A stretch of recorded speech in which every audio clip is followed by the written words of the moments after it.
Good afternoon बच्चों। Good afternoon, sir. Good afternoon, sir.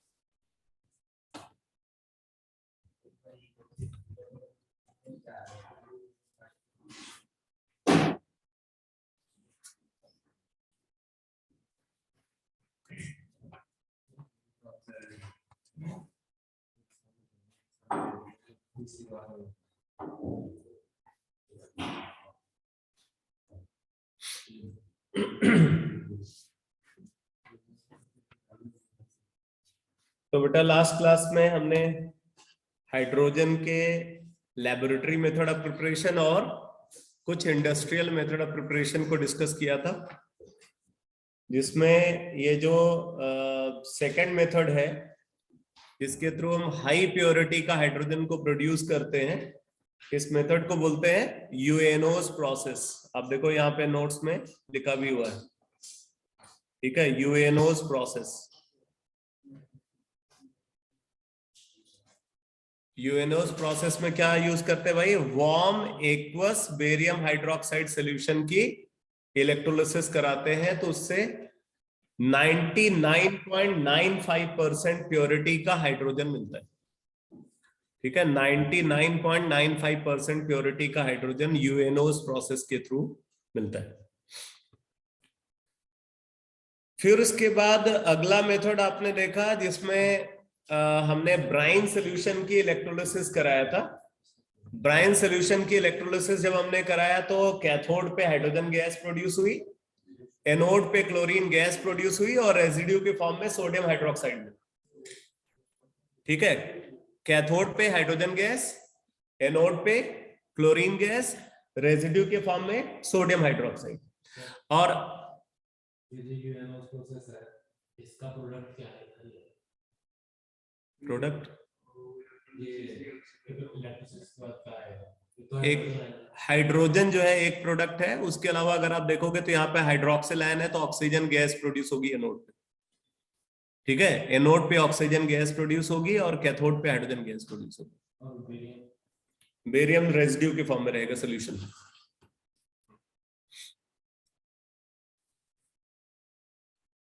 क्योंकि आप देखो ना, बेरियम हाइड्रोक्साइड है तो बेरियम हाइड्रोक्साइड भी हाइड्रोक्सिल आयन प्रोड्यूस कर रहा है, वाटर भी हाइड्रोक्सिल आयन प्रोड्यूस कर रहा है, तो मतलब एनायन तो एक ही है ना सोल्यूशन।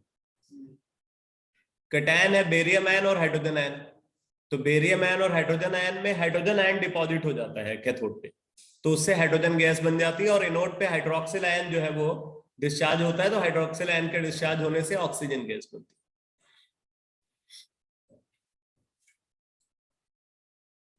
तो ये जो ब्राइन सॉल्यूशन की इलेक्ट्रोलिसिस हम लोग करा रहे थे, तो उसमें मैंने आपको बताया कि अगर हम 2 मोल नहीं वाटर की जो एसिडिफाइड वाटर की जब हम इलेक्ट्रोलिसिस कराते हैं, तो एसिडिफाइड वाटर की इलेक्ट्रोलिसिस से जो टोटल इंडस्ट्रियल हाइड्रोजन की डिमांड है उसका 4% हाइड्रोजन प्रोड्यूस किया जाता है, ठीक है। तो उसमें आपने देखा कि अगर हम 2 मोल वाटर को इलेक्ट्रोलाइज करते हैं तो 2 मोल वाटर को इलेक्ट्रोलाइज करने के लिए 4 मोल इलेक्ट्रॉन का पास करना होगा, यानी कि 4 फैराडे इलेक्ट्रिसिटी को अगर हम पास करेंगे तो 2 मोल वाटर जो है वो इलेक्ट्रोलाइज होगा, और उसके इलेक्ट्रोलाइज होने से 2 मोल हाइड्रोजन का और 1 मोल ऑक्सीजन का प्रोड्यूस होगा, ठीक है। हाइड्रोजन बनता है कैथोड पे और ऑक्सीजन बनता है एनोड पे। एसिडिफाइड वाटर यहाँ पे एसिड जो यूज कर रहे हैं वो इलेक्ट्रिकल कंडक्टिविटी को बढ़ाने के लिए यूज कर रहे हैं। तो ये डिस्कशन लास्ट क्लास में कंप्लीट हुआ था। अब इसके बाद आप देखो 4th मेथड जो एनसीईआरटी में गिवन है, इसमें बोल रहे हैं कि reaction of steam on hydrocarbons और coke at high temperature in presence of catalyst yields hydrogen, ठीक है। Reaction of steam on hydrocarbon और coke at high temperature in presence of catalyst yields hydrogen. अब जैसे यहाँ पे देखो हाइड्रोकार्बन लिया है, मान लो मतलब कोई भी एल्केन ले लेते हैं, तो जनरल रिएक्शन भी लिखी हुई है और मेथेन के साथ स्पेसिफिक रिएक्शन भी लिखी हुई है, बस एन वैल्यू को आपको पुट करना है। तो बेटर होगा कि आप जनरल रिएक्शन को याद रखो, ठीक है। तो जनरल रिएक्शन क्या है, CnH2n+2 plus NH2O gives N carbon monoxide plus 2n+1 hydrogen, ठीक है। अगर N1 पुट कर दे यहां पे तो रिएक्शन क्या हो जाएगी, CH4 plus H2O gives CO plus क्या हो जाएगा 3H2, ठीक है। अगर हम यहीं पे इथेन यूज कर ले तो N वैल्यू 2 पुट करोगे। तो आपको यहाँ पे बेसिकली क्या होता है ना, यही कभी प्रोपेन को लेकर के रिएक्शन पूछ लेते हैं, कभी ब्यूटेन को लेकर के पूछ लेते हैं, कभी इथेन को लेकर के पूछ लेते हैं। तो आपको जनरल रिएक्शन याद रखना है, ठीक है। तो CnH2n+2 plus NH2O nickel catalyst की प्रेजेंस में 1270 केल्विन, यानी कि अगर हम डिग्री सेल्सियस के टर्म्स में बात करें तो 997 डिग्री सेल्सियस टेम्परेचर पे ट्रीट करते हैं, अप्रोक्सीमेटली 1000 डिग्री सेल्सियस पे ट्रीट करते हैं। तो क्या बन जाता है, कार्बन मोनोऑक्साइड और हाइड्रोजन, CO प्लस H2। अब ये CO प्लस H2 जो है इसको सिन गैस बोला जाता है, मेरे को नीचे लिखा हुआ, ठीक है। CO प्लस H2 को हम क्या बोलते हैं, सिन गैस, क्योंकि कई सारे ऑर्गेनिक कंपाउंड्स को प्रोड्यूस करने के लिए इसको यूज किया जाता है, इसीलिए इसको सिन गैस या सिंथेसिस गैस बोलते हैं। तो देखो नीचे लिखा हुआ, the mixture of CO and H2 is called water gas, ठीक है। CO and H2 is called water gas, as this mixture of CO and H2 is used for the synthesis of methanol and a number of hydrocarbons, ठीक है। इसको methanol को बनाने के लिए और कई सारे हाइड्रोकार्बन को बनाने के लिए यूज किया जाता है। It is also called synthesis gas और सिन गैस, क्लियर। तो वाटर गैस को हम और क्या बोलते हैं, सिन गैस। वाटर गैस क्या होता है, CO प्लस H2। तो यहां पे बोले now a days syn gas is produce from sewage, sawdust, scrap wood, newspapers, etc. इससे भी सिन गैस को प्रोड्यूस किया जाता है। The process of producing syn gas from coal is called coal gasification। अगर हम कोल से सिन गैस बना रहे हैं तो हम इस प्रोसेस को क्या बोलते हैं, कोल गैसिफिकेशन, ठीक है, कोल गैसिफिकेशन। तो इसमें आप देख रहे हो कोक है, Coke carbon plus steam 1270 kelvin temperature, इससे क्या बन गया, carbon monoxide and hydrogen. The production of dihydrogen can be increased by reacting carbon monoxide of syngas mixture with steam in presence of iron chromate as catalyst। तो बोल रहा है कि इस प्रोसेस में जो कार्बन मोनोऑक्साइड बन रहा है, अगर हम उस कार्बन मोनोऑक्साइड को फर्दर स्टीम के साथ ट्रीट करें, ठीक है, तो उस सिचुएशन में हाइड्रोजन की यील्ड को और बढ़ाया जा सकता है, ठीक है। हाइड्रोजन की यील्ड को फर्दर इंक्रीज करने के लिए क्या करते हैं, जो ये वाटर गैस है यानी कि सिन गैस है, उसमें प्रेजेंट कार्बन मोनोऑक्साइड को फर्दर स्टीम के साथ ट्रीट किया जाता है और इस प्रोसेस को विविफैक्शन मेथड बोलते हैं। ये जो रिएक्शन आप देख रहे हो ना, ये वाटर शिफ्ट रिएक्शन बोली जाती है। क्या बोलते हैं इसको, वाटर शिफ्ट रिएक्शन बोलते हैं। इसको विविफैक्शन मेथड भी बोला जाता है, विविफैक्शन मेथड, VIVIFACTION, ये लिखा हुआ है नोट्स में, अभी आगे देखो। अब मैं नोट्स पे आ रहा हूं उसके बाद। तो बोला कि this is called water gas shift reaction. Carbon dioxide is removed by scrubbing with sodium arsenide solution, ठीक है, सोडियम आर्सेनाइड सोल्यूशन।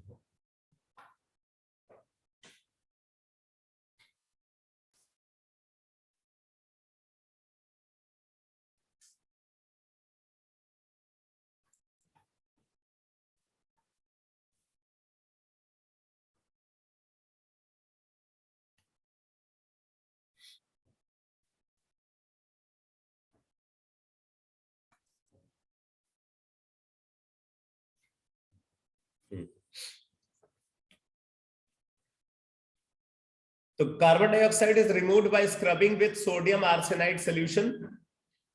तो आगे लिखा हुआ presently nearly 77% of the industrial dihydrogen is produced from petrochemicals, ठीक है, मतलब हाइड्रोकार्बन से। 18% फ्रॉम कोल, ठीक है, 18% हाइड्रोजन को कोल से प्रोड्यूस किया जाता है। 4% from electrolysis of aqua solution and 1% from other sources, ठीक है। अब जरा नोट्स में देखो बेटा,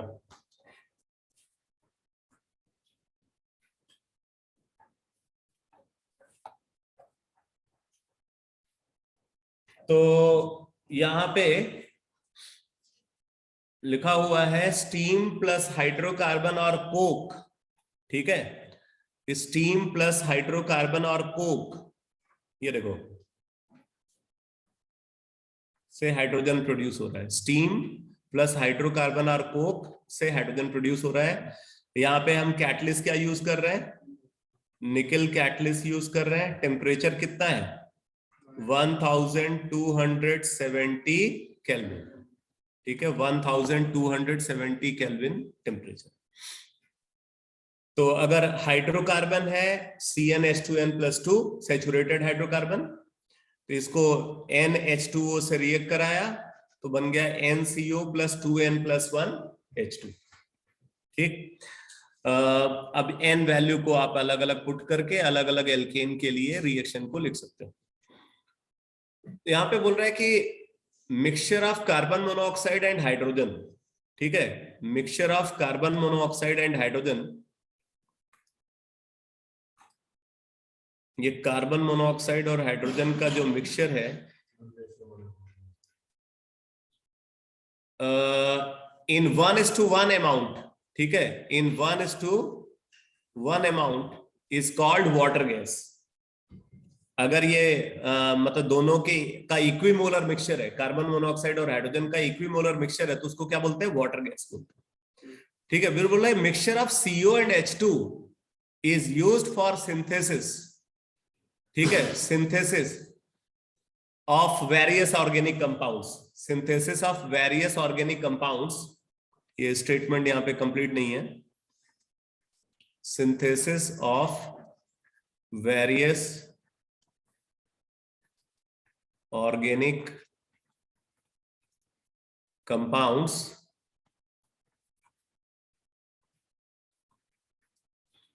ठीक है। It is also called synthesis gas और सिन गैस, तो इसीलिए इसको सिंथेसिस गैस और सिन गैस बोलते हैं। अब देखो बोस्ट प्रोसेस को डिस्कस किया जा रहा है। Boast process, name important, boast process और कोल गैसिफिकेशन, ठीक है, इसको कोल गैसिफिकेशन भी बोलते हैं, बोस्ट प्रोसेस और कोल गैसिफिकेशन।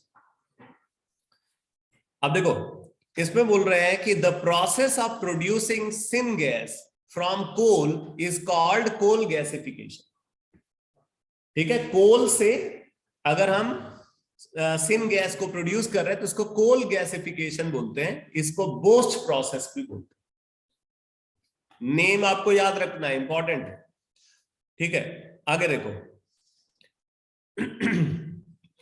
तो ये रिएक्शन है कोक और coal plus steam, 1270 kelvin temperature, carbon monoxide और हाइड्रोजन बना।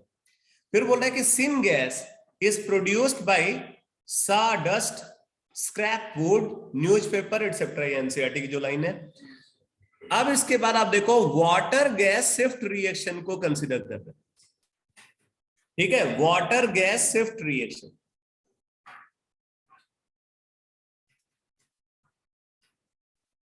वाटर गैस शिफ्ट रिएक्शन तो बोला कि production of dihydrogen can be increased by reacting carbon monoxide of syn gas mixture with steam in presence of iron chromate solution, ठीक है, iron chromate solution FeCrO4 solution, ये catalyst की तरह act कर रहा है, ठीक है। तो यहां पे देखो ये रिएक्शन हो रही है carbon monoxide plus H2O, catalyst की प्रेजेंस में 673 केल्विन टेम्परेचर पे कार्बन डाइऑक्साइड और हाइड्रोजन बन गए। ठीक है, तो ये वाटर गैस शिफ्ट रिएक्शन है।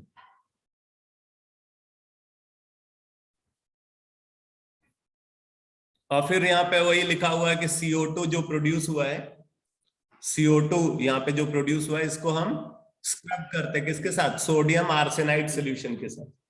ठीक है, तो उससे CO2 को रिमूव कर लेते हैं।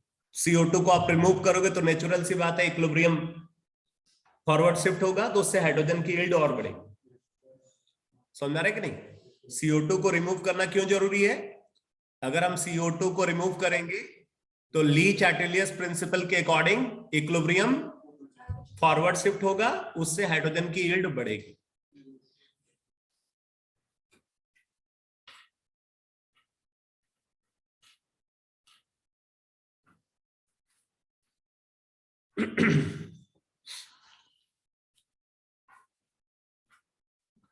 वैसे हम यहाँ पे सोडियम आर्सेनाइड सोल्यूशन के साथ साथ एल्कैली को भी यूज कर सकते हैं। पोटेशियम हाइड्रोक्साइड और सोडियम हाइड्रोक्साइड सोल्यूशन को भी यूज कर सकते हैं, क्योंकि CO2 एक एसिडिक गैस है। तो एसिडिक गैस है तो कोई भी बेसिक सोल्यूशन में वो डिसॉल्व हो जाएगी। समझ है कि नहीं? तो इस तरीके से CO2 को रिमूव किया जाएगा। अब देखो यहां पे एक नेम गिवन है, फिशर ट्रॉफ्ट प्रोसेस। एनसीईआरटी में नहीं है ये, फिशर ट्रॉफ्ट प्रोसेस। इसको यूज कर रहे हैं, देखो, कार्बन मोनोऑक्साइड और हाइड्रोजन यानी कि सिन गैस से हाइड्रोकार्बन बनाने के। इसलिए यूज किया जाता है इसको, to produce hydrocarbon from syngas. Fischer Tropsch process is used, लिख सकते हो यहां पे, Fischer Tropsch process is used, Fischer Tropsch process is used to produce hydrocarbon from syngas. Fischer-Tropsch process is used to produce hydrocarbon from syngas.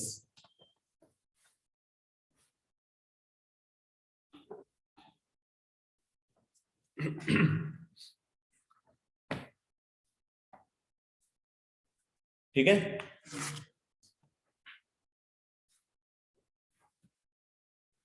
Coal gasification को boast process बोलते हैं, वो तो आपने पीछे ही देख लिया। ठीक है, बोस्ट प्रोसेस और कोल गैसिफिकेशन। अब इसके बाद देखो यहाँ पे बोल रहा है कि 0.5 Faraday electricity is pass through a solution, find amount of hydrogen produced. तो अगर एक सॉल्यूशन से 0.5 फैराडे इलेक्ट्रिसिटी को पास करते हैं तो कितना अमाउंट हाइड्रोजन का प्रोड्यूस होगा? वो पहली वाली जो रिएक्शन थी जो है एसिडिफाइड वाटर की, जिसमें इलेक्ट्रोलिसिस करा रहे थे, तो आपने देखा कि अगर हम 4 फैराडे इलेक्ट्रिसिटी को पास करते हैं तो 2 मोल हाइड्रोजन का प्रोड्यूस होता है। 4 फैराडे को पास करने पे 2 मोल हाइड्रोजन प्रोड्यूस होता है। तो 1 फैराडे को पास करने पे 1/2 मोल, तो 0.5 फैराडे को पास करने पे 1/4 मोल। समझ आया कि नहीं? तो 1/4 मोल हाइड्रोजन का प्रोड्यूस होना चाहिए यूनिटरी मेथड को यूज करना।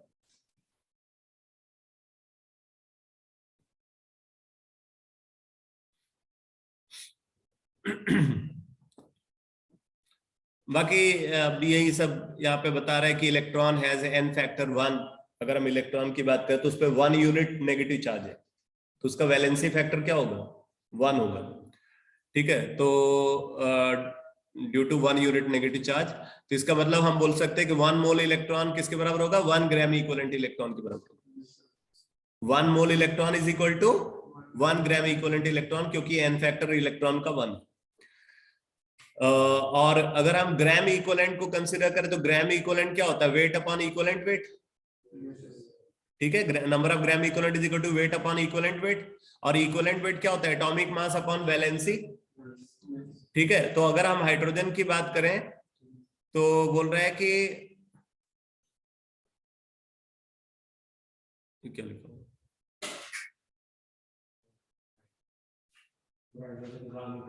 नहीं नहीं नहीं नहीं, ये सब उनकी कहानी, उसकी कहानी है, हमें इस कहानी में नहीं जाना। उसको अपने समझने के लिए उसने लिखा हुआ। बेसिकली हम ये बोलते हैं कि 1 mole electron means 1 gram equivalent electron.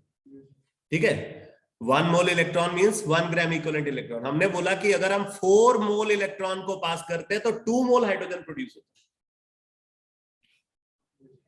4 मोल इलेक्ट्रॉन को पास करने पे 2 मोल हाइड्रोजन का प्रोड्यूस होता है। तो इससे हम क्या कंक्लूजन ड्रॉ कर सकते हैं कि 4 ग्राम इक्विवेलेंट अगर हम इलेक्ट्रॉन का पास करते हैं तो 4 ग्राम इक्विवेलेंट इलेक्ट्रॉन का पास करने पे 2 मोल हाइड्रोजन प्रोड्यूस होता है। तो अब आप यहां पे ये बोल सकते हो कि भाई लॉ ऑफ केमिकल इक्विवेलेंस क्या बोलता है? लॉ ऑफ केमिकल इक्विवेलेंस ये बोलता है कि किसी भी केमिकल रिएक्शन में जितनी भी स्पीसीज इन्वॉल्व है सबके ग्राम इक्विवेलेंट बराबर होने चाहिए। इसका मतलब हम ये बोल सकते हैं कि हाइड्रोजन का 4 ग्राम इलेक्ट्रॉन का 4 ग्राम इक्विवेलेंट हाइड्रोजन के 4 ग्राम इक्विवेलेंट के बराबर है, और हाइड्रोजन का 4 ग्राम इक्विवेलेंट हाइड्रोजन के 2 मोल के बराबर है।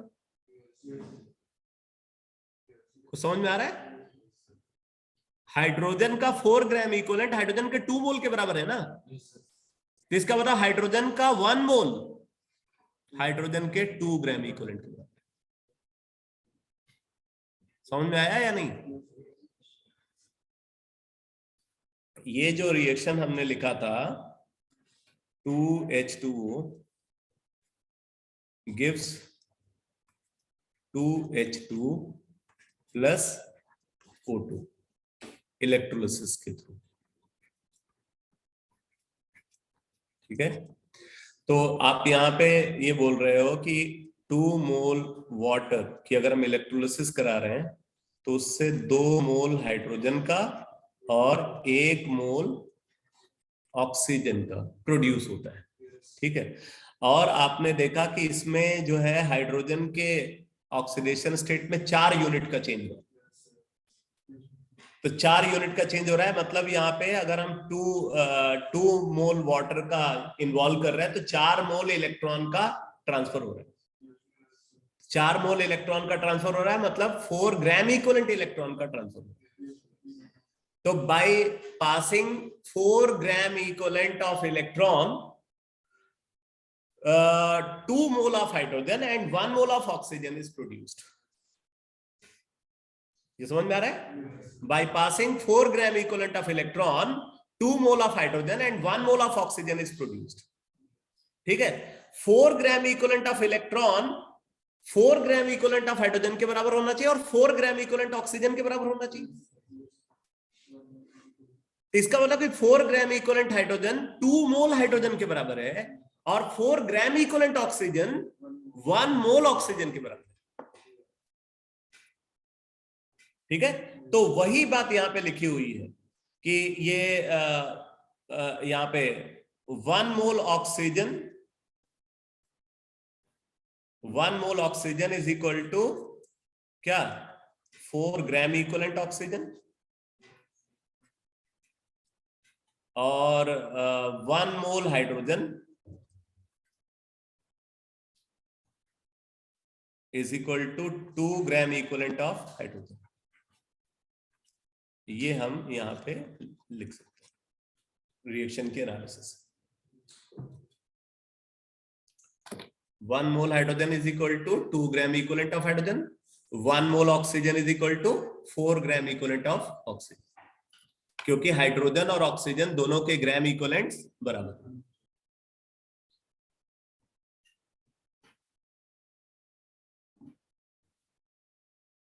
ये बात सबको समझ में आ रही है भाई? Yes, sir. Yes, sir.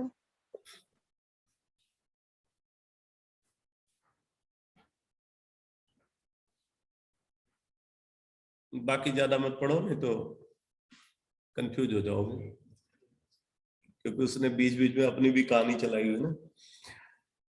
अब देखो लेंस प्रोसेस, ठीक है। लेंस प्रोसेस ये भी एक नेम है, लेंस प्रोसेस।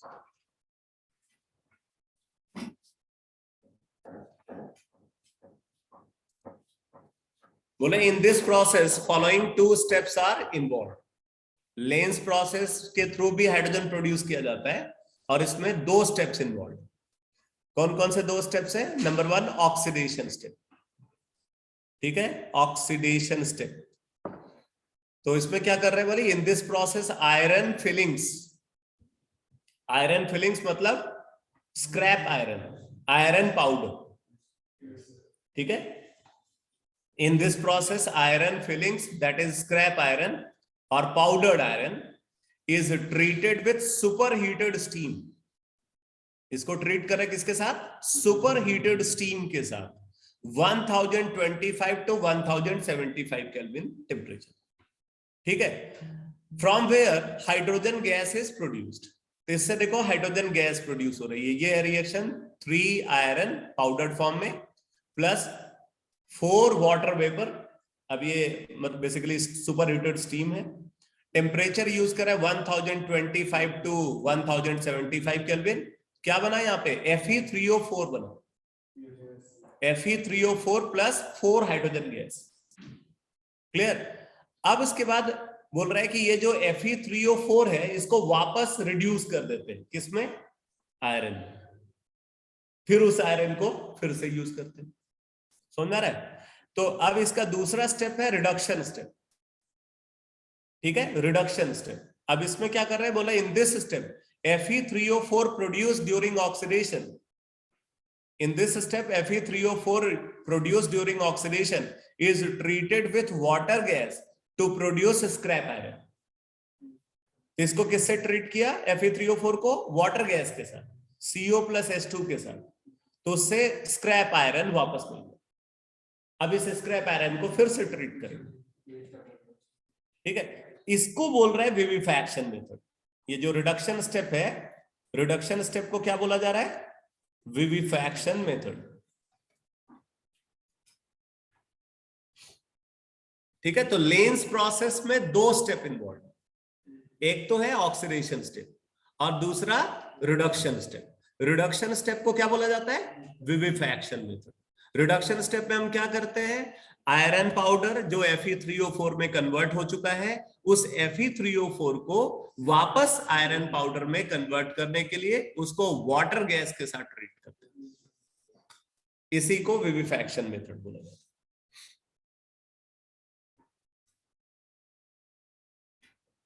तो ये रिएक्शन गिवन है, Fe3O4 solid plus 2 carbon monoxide plus 2 hydrogen gives 3 iron plus 2 CO2 plus 2 H2।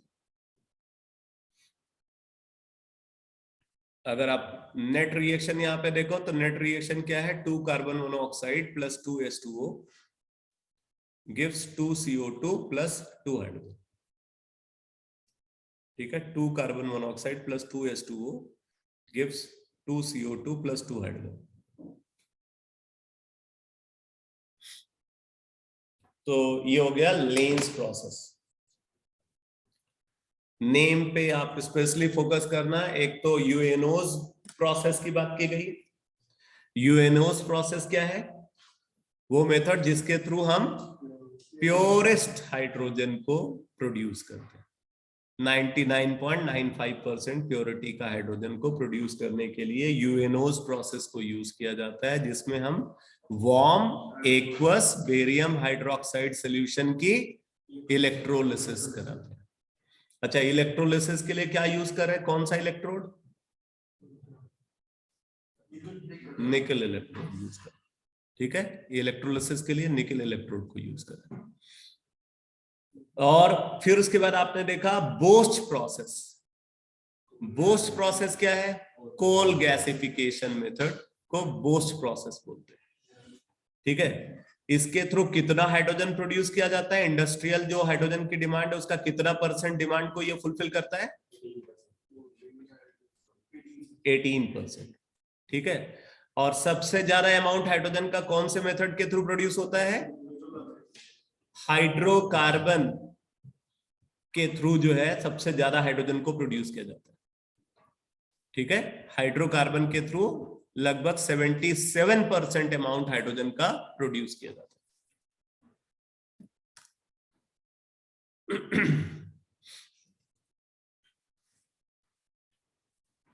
तो ये प्रिपरेशन मेथड क्लियर हो गया भाई।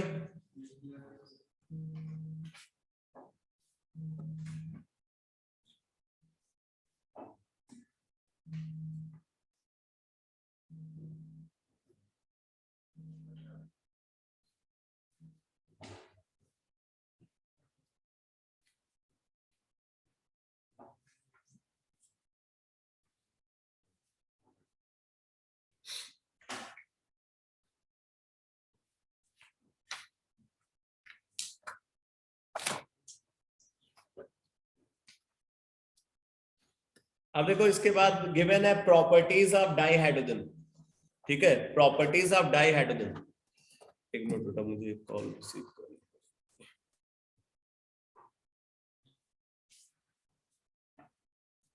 आप लोग जरा इसको, इसकी रीडिंग लगाओ, प्रॉपर्टीज ऑफ डाइहाइड्रोजन।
तो क्या है भाई प्रॉपर्टीज ऑफ डाइहाइड्रोजन में? बोला dihydrogen is a colourless, odorless, tasteless, combustible gas. It is lighter than air and insoluble in water. Its other physical properties along with those of deuterium are given in table 9.1. 9.1 table कहाँ है भाई?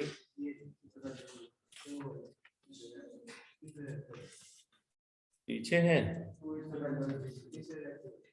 अच्छा okay, हाँ देख चुके। तो ये तो हो गई हाइड्रोजन की physical property.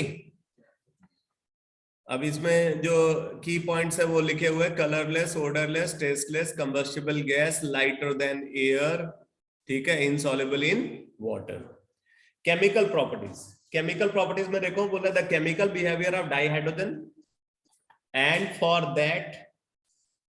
and for that matter any molecule is determined to a large extent by bond dissociation enthalpy.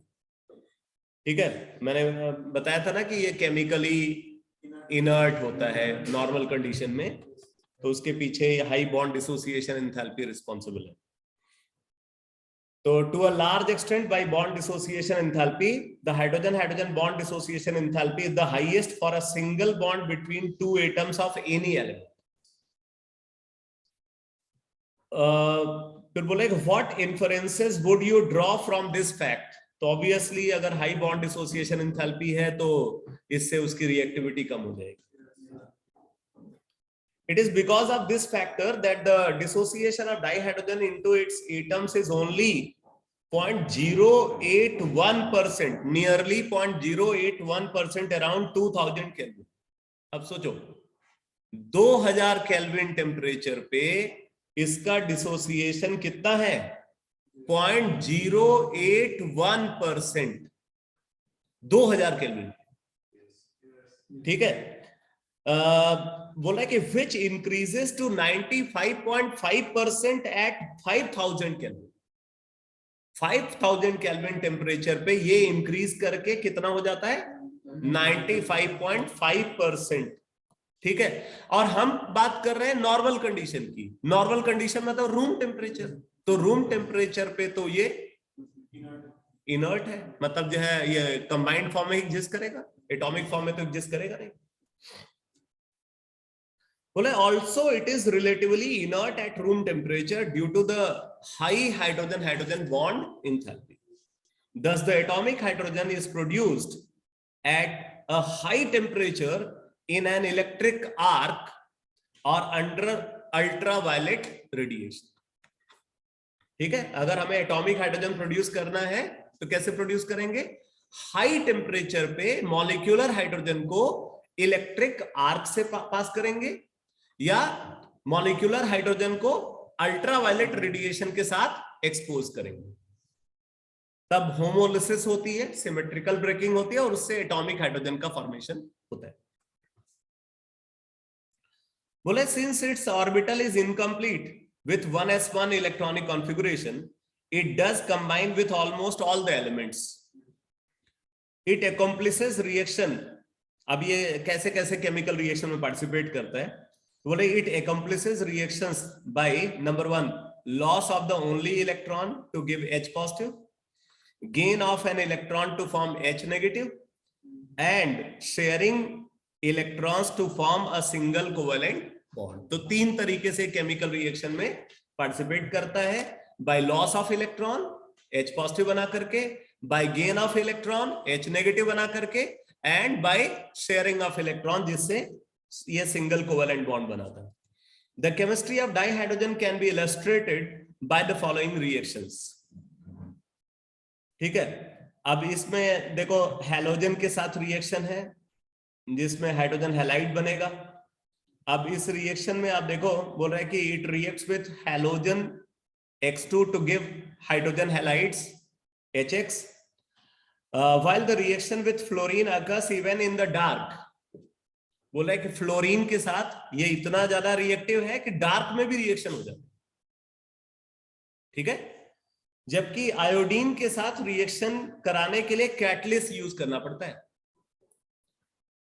ठीक है, आयोडीन के लिए अगर हमें रिएक्शन करानी है तो क्या यूज करना पड़ेगा? कैटलिस्ट यूज करना पड़ेगा. क्योंकि जो HI बनता है ना, HI जो है वो बहुत अनस्टेबल होता है. बॉन्ड लेंथ ज्यादा होती है HI की, तो बॉन्ड लेंथ ज्यादा होने की वजह से वो क्या है? अनस्टेबल है. तो अनस्टेबल है तो वो रिवर्ट होना चाहता है, वापस वो हाइड्रोजन और आयोडीन में कन्वर्ट होना चाहता है. तो इस वजह से हमें कैटलिस्ट यूज करना पड़ेगा.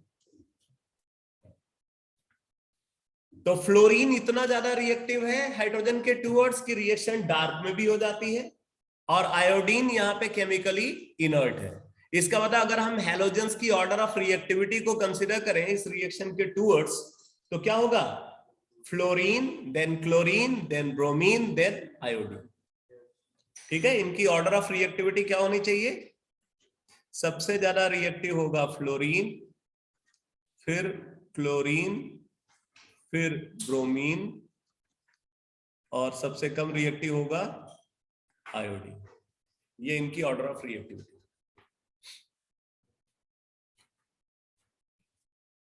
तो हाइड्रोजन से हाइड्रोजन फ्लोराइड बनाने के लिए कोई कैटलिस्ट यूज करने की जरूरत नहीं. ठीक है, तो डार्क में रिएक्शन हो जाती है. और ये सब किसकी वजह से हो रहा है? फ्लोरीन की हाई रिएक्टिविटी की वजह से हो रहा है.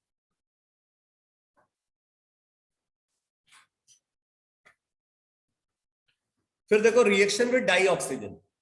बोला it reacts with dioxygen to form water. The reaction is highly exothermic. तो हाइड्रोजन ऑक्सीजन से रिएक्ट करके वाटर बनाता है. हाईली एक्सोथर्मिक रिएक्शन है.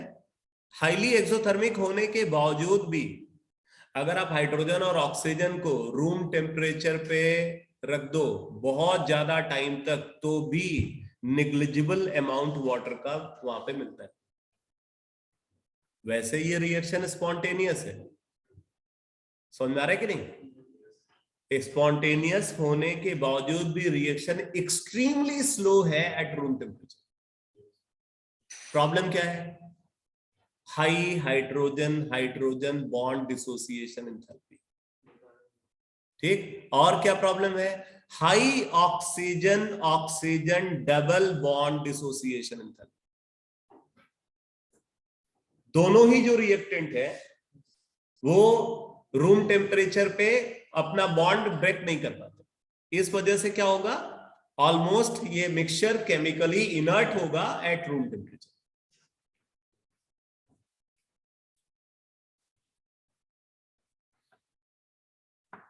इसी तरीके से बोल रहे हैं कि अगर हम इसको नाइट्रोजन से रिएक्ट कराएंगे तो अमोनिया बन जाएगा. ये रिएक्शन भी एक्सोथर्मिक है.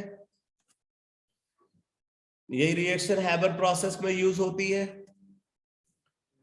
मेटल के साथ अगर आप इसको रिएक्ट कराओगे तो ये मेटल हाइड्राइड बना लेगा. ठीक है, हाइड्रोजन को मेटल के साथ अगर रिएक्ट कराए तो ये मेटल हाइड्राइड का फॉर्मेशन करता है. और उसमें भी अच्छी यील्ड जो है वो एल्काली मेटल के साथ मिलती है. बोला कि with many metals it combines at a high temperature to yield the corresponding hydrides. यहाँ पे M जो है वो एल्काली मेटल है. इसी तरीके से आगे रिएक्शन को डिस्कस किया जा रहा है। तो एक बार हम नोट्स को भी रेफर कर लेते हैं भाई। तो अगर हम हाइड्रोजन को रिएक्ट कराते हैं हैलोजन के साथ तो हाइड्रोजन हैलाइड बन जाता है, सेम इंफॉर्मेशन। अब बोला है कि अमंग हैलोजेंस, यहाँ पे बोला है HF इज HF में जो है बॉन्ड जो प्रेजेंट है वो स्ट्रॉन्गेस्ट बॉन्ड है।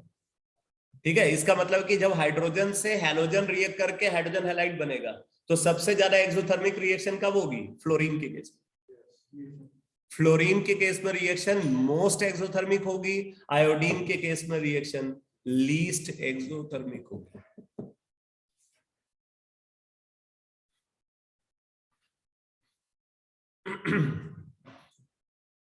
क्योंकि HF में बॉन्ड डिसोसिएशन एंथैल्पी ज्यादा है, इसीलिए HF जो है सबसे ज्यादा स्टेबल होगा और HI सबसे कम स्टेबल होगा। यहाँ पे बोल रहा है कि among halogens reaction of hydrogen with fluorine is fastest and with iodine is slowest. ठीक है, H2 प्लस F2 ये जो रिएक्शन है ये डार्क में हो जाती है, H2 प्लस I2 ये रिएक्शन कैटलिस्ट की प्रेजेंस में होती है। कैटलिस्ट की एब्सेंस में रिएक्शन बहुत स्लो है, तो रिएक्शन रेट बढ़ाने के लिए कैटलिस्ट यूज करना पड़ता है। ठीक है, अगर हम इसको ऑक्सीजन से रिएक्ट करा रहे हैं तो ऑक्सीजन से रिएक्ट कराने पे वाटर प्रोड्यूस हो रहा है, रिएक्शन हाईली एक्सोथर्मिक है, और कोई स्पेशल बात नहीं।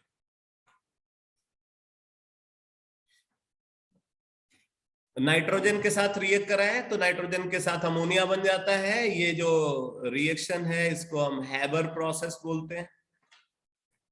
यहाँ पे आयरन कैटलिस्ट यूज किया जा रहा है।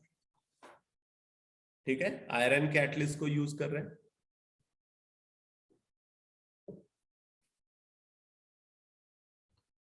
फिर आगे देखो, बोला है कि अगर मेटल से इसको रिएक्ट कराते हैं तो मेटल हाइड्राइड बन जाएगा। यहाँ पे ये जो रिएक्शन लिखी हुई है एल्कैली मेटल के केस में होगी, मतलब monovalent metal. With metal ion and metal oxides, तो बोला है कि hydrogen can reduce only those metals और oxides which are less reactive than iron, less reactive than iron including iron. अब ये बात, इसका मतलब आप और इफेक्टिवली तब समझ पाओगे जब आपको इलेक्ट्रोकेमिकल सीरीज का पता होगा। किसका पता होगा? इलेक्ट्रोकेमिकल सीरीज, जिसको आपने 10th में रिएक्टिविटी सीरीज के नाम से पढ़ा था। ठीक है, तो अगर कोई पोएम याद हो तो है?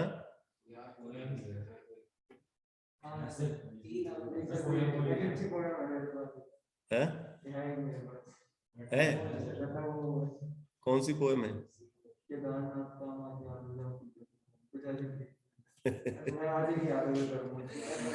नहीं, मेरी वाली पोएम नहीं याद है।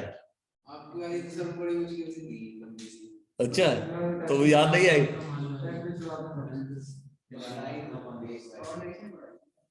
लेके बार बार सरकार का नाम है?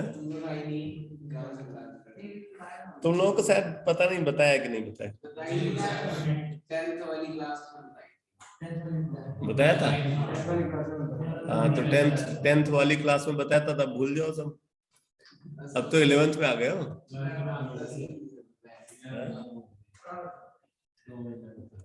चलो एक बार वो पोएम की यहाँ पे जरूरत पड़ने वाली है, मैं एक बार फिर से सुना देता हूँ पोएम। हाँ, लिख लोगे तो अच्छा ही रहेगा। अगर लिख लोगे तो अच्छा ही रहेगा भाई।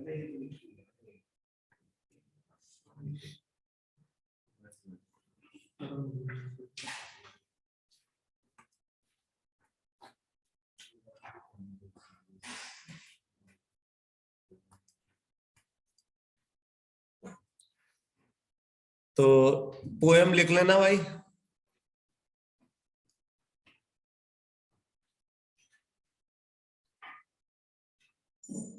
लेके बार बार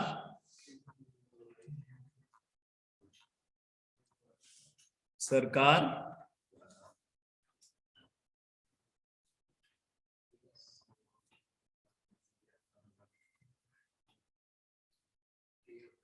नहीं, इसमें एक गड़बड़ हो रही है, रुक जाओ। लेके बार बार नाम सरकार का, लेके बार बार नाम सरकार का, ठीक है। मांगे अलादीन महान, है? तो ले यानी कि क्या, लिथियम, के पोटेशियम बार बार, बेरियम नाम, सोडियम सरकार, स्ट्रांसियम का, कैल्शियम मांगे मैग्नीशियम, अलादीन एल्युमिनियम, महान मैग्नीज, ठीक है। लेके बार बार नाम सरकार का, मांगे अलादीन महान, जानकर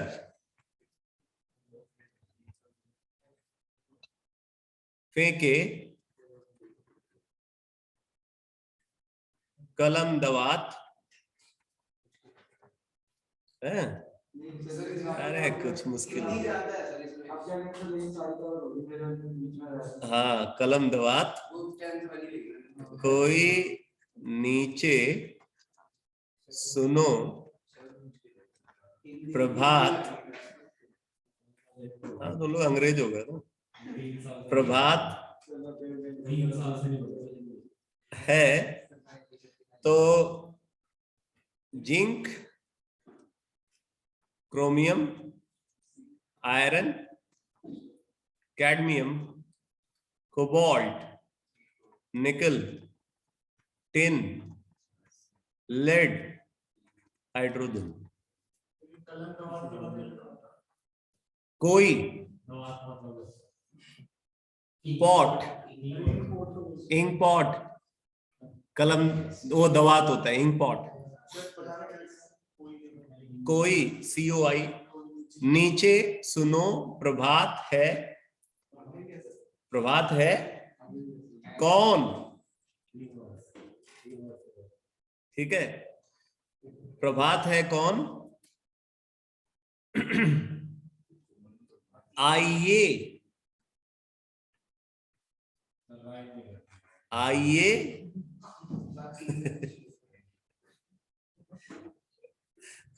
होंगे आगे, होंगे आगे, आगे होंगे, आगे होंगे,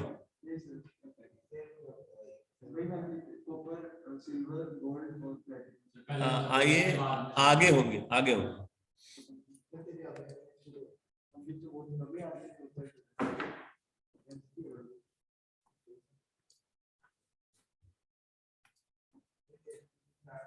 आगे होंगे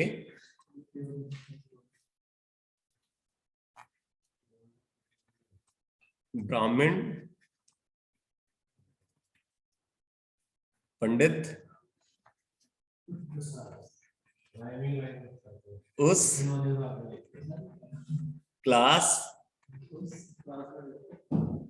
में सोते और फिरते।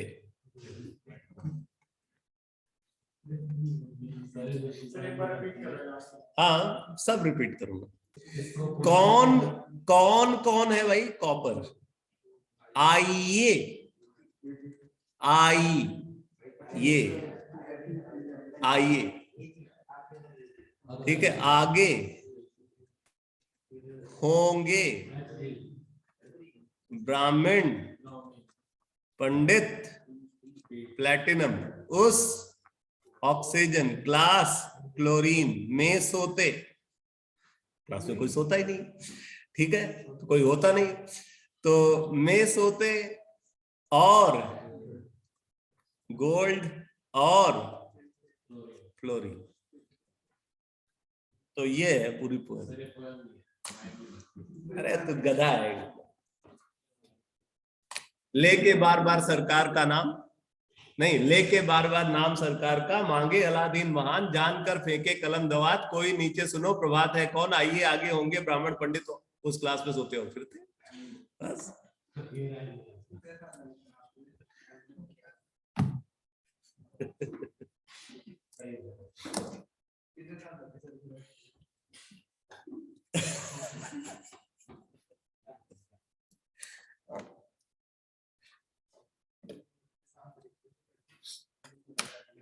इससे आसान कुछ नहीं है हीरो। लेके बार बार सरकार का नाम,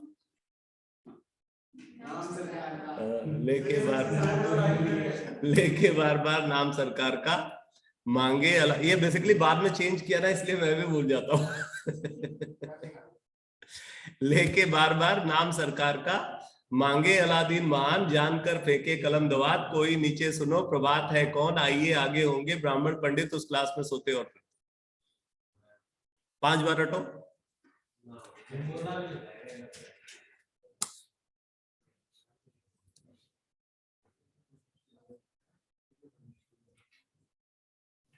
इसके लिए सब मुश्किल ही है।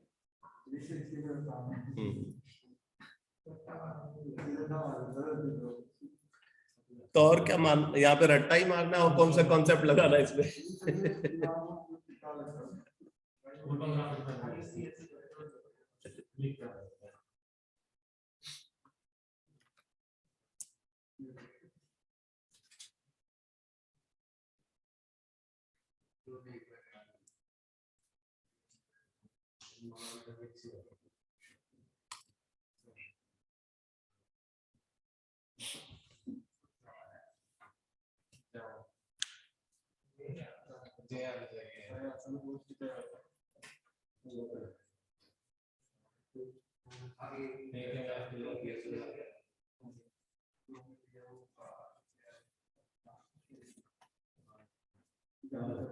कार नहीं है, कर।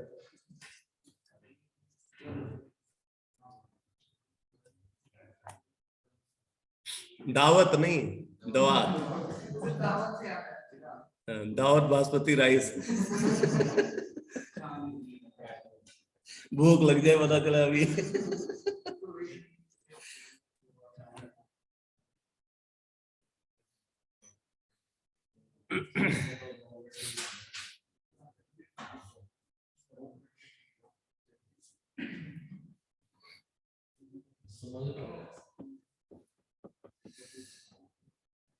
रट लिया भाई?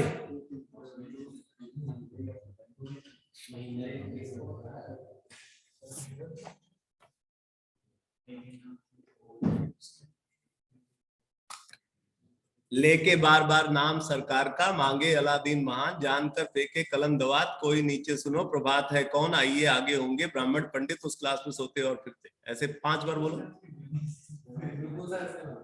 है?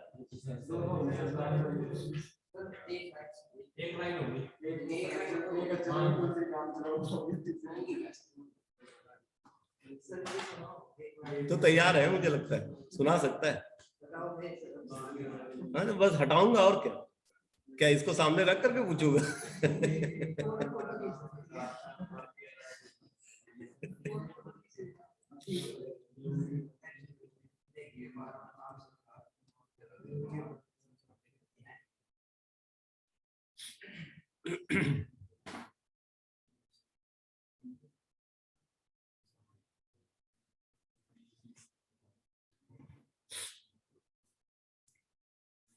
चलो आप लोग रटते रहना, अभी हम अपने काम की इंफॉर्मेशन करते हैं। तो यहाँ पे देखो लिखा हुआ है एनसीईआरटी में, reaction with metal ions and metal oxides. बोला है कि इट रिड्यूसेस, कौन रिड्यूसेस? Hydrogen reduces. इट मतलब hydrogen. Hydrogen reduces some metal ions in aqueous solution and oxides of metals. किन ऑक्साइड्स को रिड्यूस, किन मेटल ऑक्साइड्स को रिड्यूस करेगा? बोल रहा है कि जो लेस रिएक्टिव देन आयरन है, मतलब इस सीरीज में आयरन से नीचे हैं, इस सीरीज में आयरन से जो नीचे हैं उनके ऑक्साइड्स को रिड्यूस करेगा। अब इस क्वेश्चन का आंसर करने के लिए इसको आपको रटना ही पड़ेगा।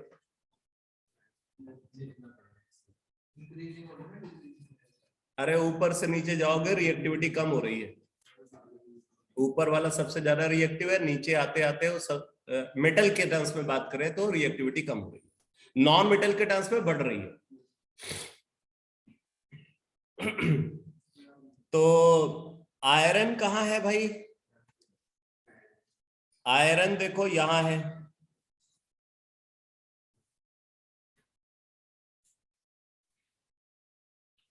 आयरन के ऊपर जो मेटल्स हैं उनके ऑक्साइड्स को हाइड्रोजन रिड्यूस नहीं कर सकता। समझ में आया कि नहीं? जैसे जिंक का ऑक्साइड है, मैग्नीज का ऑक्साइड है, एल्युमिनियम का ऑक्साइड है, कैल्शियम का ऑक्साइड है, इनको हाइड्रोजन रिड्यूस नहीं कर सकता। किनको रिड्यूस कर सकता? अब इस पे भी क्वेश्चन बनेगा, किसको रिड्यूस करेगा? तो बोल रहा है कि कैडमियम के ऑक्साइड को कर सकता है, कोबाल्ट के ऑक्साइड को कर सकता है, निकल के ऑक्साइड को कर सकता है, टिन, लेड, इनके ऑक्साइड को रिड्यूस कर सकता है। ऑब्वियसली कॉपर, सिल्वर और ये सब भी आएंगे। बात समझ में आई? हाइड्रोजन किन मेटल के ऑक्साइड को रिड्यूस करेगा? जो इलेक्ट्रोकेमिकल सीरीज में आयरन से नीचे है। हो गया क्लियर? अब कौन आयरन से नीचे है, इसके लिए आपको पोएम याद करना ही पड़ेगा।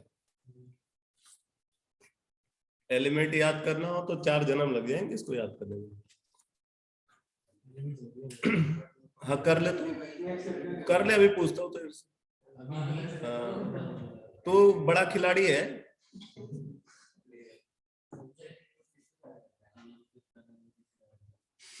गुरु की अवज्ञा कर रहा है, श्राप दे दूंगा तुझे।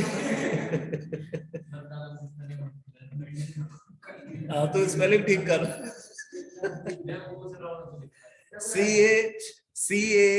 CALAM, के मत लिखना, नहीं तो नया एलिमेंट बन जाएगा KD।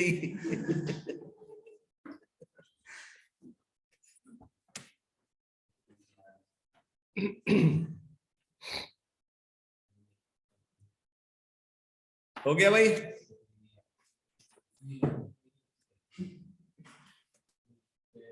तू जो है ना 1 नंबर का आलसी है, इतना टाइम खराब किया, पहले ही लिख लेता। पहले बैठ करके ज्ञान दे रहे थे, याद भी नहीं हुआ। बोले सर राइम सही नहीं है, आपके लिरिक्स सही नहीं है, मैं अपनी लिरिक्स दूंगा।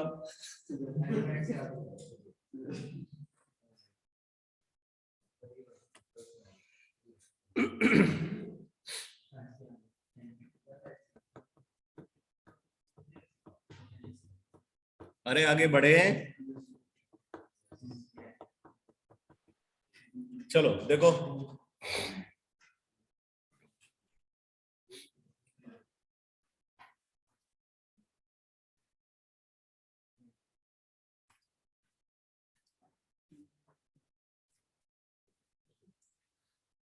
तो यहां पे reaction with metal ion and metal oxide जो हेडिंग है उसमें देखो, बोल रहा है कि hydrogen can reduce only those metals और oxides which are less reactive than iron, which are less reactive than iron. इसमें बोल रहा है इंक्लूडिंग आयरन, मतलब आयरन या आयरन से कम रिएक्टिव जो मेटल ऑक्साइड्स हैं उनको रिड्यूस करें। तो जैसे यहां पे देखो हाइड्रोजन गैस है, पैलेडियम आयन एक्वस, ठीक है, मतलब पैलेडियम का कोई सॉल्ट है वाटर के अंदर डिसॉल्व फॉर्म में, अब उसमें हाइड्रोजन से रिएक्ट करा रहे तो इससे पैलेडियम प्रोड्यूस हो गया और हाइड्रोजन है। इसी तरीके से देखो अगर कॉपर का ऑक्साइड है, इसको हाइड्रोजन के साथ रिएक्ट कराया, अब ये फॉर्मूला भी इसने गलत लिखा, CuO2 कौन सा ऑक्साइड होता है? आयरन की, कॉपर की +4 ऑक्सीडेशन स्टेट होती है क्या? तो ये गलत है। CuO होना चाहिए, और CuO को अगर आप यूज करोगे तो प्लस H2 होगा और बन जाएगा Cu प्लस H2O।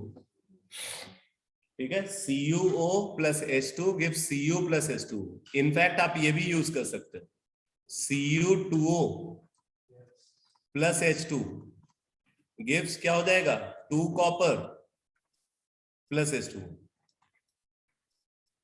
तो क्यूप्रस ऑक्साइड और क्यूप्रिक ऑक्साइड दोनों को हाइड्रोजन रिड्यूस करके कॉपर में कन्वर्ट करें। इसी तरीके से आप देख रहे हो निकेल ऑक्साइड को हाइड्रोजन रिड्यूस करके निकेल में कन्वर्ट करें। अब उसके बाद अगली इंफॉर्मेशन जो एनसीईआरटी में गिवन है वो क्या गिवन है भाई, रिएक्शन विथ ऑर्गेनिक कंपाउंड्स। ठीक है, रिएक्शन विथ ऑर्गेनिक कंपाउंड्स। तो इसमें देखो क्या बोल रहे हैं, बोला it reacts with many organic compounds in presence of catalyst to give useful hydrogenated products of commercial importance. जैसे आपने hydrogenation of alkene and alkyne पढ़ा है, वैसे तो आपके सिलेबस से शायद कटा हुआ था। इथीन है, इथीन को हाइड्रोजन के साथ ट्रीट करें तो इथीन बन जाता है। वहां नहीं, इन लोगों के टाइम पे शायद उसको सिलेबस से हटा। ठीक है। तो उसमें क्या है, अगर इथीन को हाइड्रोजन के साथ निकेल कैटलिस्ट की प्रेजेंस में, पैलेडियम कैटलिस्ट की प्रेजेंस में या प्लैटिनम कैटलिस्ट की प्रेजेंस में ट्रीट करते हैं तो इथेन बन जाता है। ठीक है, ऐसे ही अगर कोई एल्काइन है, एल्काइन को हाइड्रोजन के साथ ट्रीट करोगे इन्हीं कैटलिस्ट को यूज करते हुए तो वो एल्केन बन जाएगा।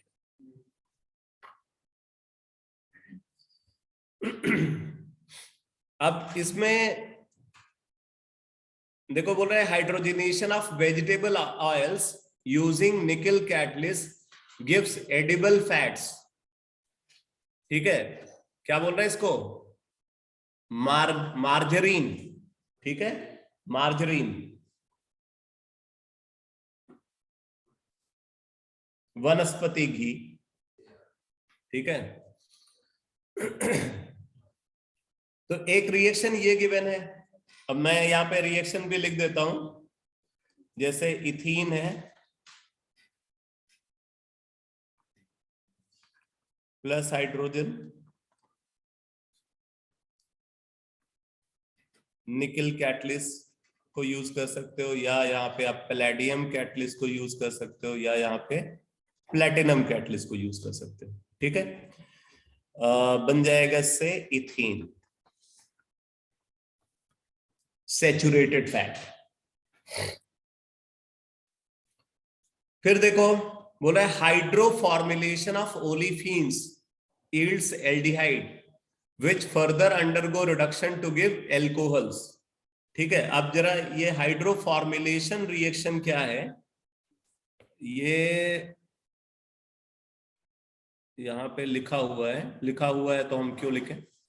देखो इथीन है, क्लियर, इथीन, ये आप जब हाइड्रोकार्बन की रिएक्शन पढ़ोगे ना उसमें आती है ये रिएक्शन। इथीन है, इथीन को कार्बन मोनोऑक्साइड और हाइड्रोजन के साथ ट्रीट कर रहे हैं, यानी कि किसके साथ, सिन गैस के साथ, वाटर गैस के साथ। ठीक है, ethene plus carbon monoxide plus hydrogen. Catalyst यहां पे यूज किया जा रहा है बेटा CO2 CO8, कोबाल्ट कार्बोनिल। क्या बोलते हैं इसको, cobalt carbonyl, CO2 CO8। CO यहाँ पे ये बाद वाला जो है ना, ये कार्बन मोनोऑक्साइड, और ये क्या है, कोबाल्ट। देखो इसमें O स्मॉल है और यहाँ पे O कैपिटल। तो CO2 CO8 यानी कि कोबाल्ट कार्बोनिल कैटलिस्ट। और क्या यूज कर रहे हैं, high pressure high temperature, high pressure high temperature.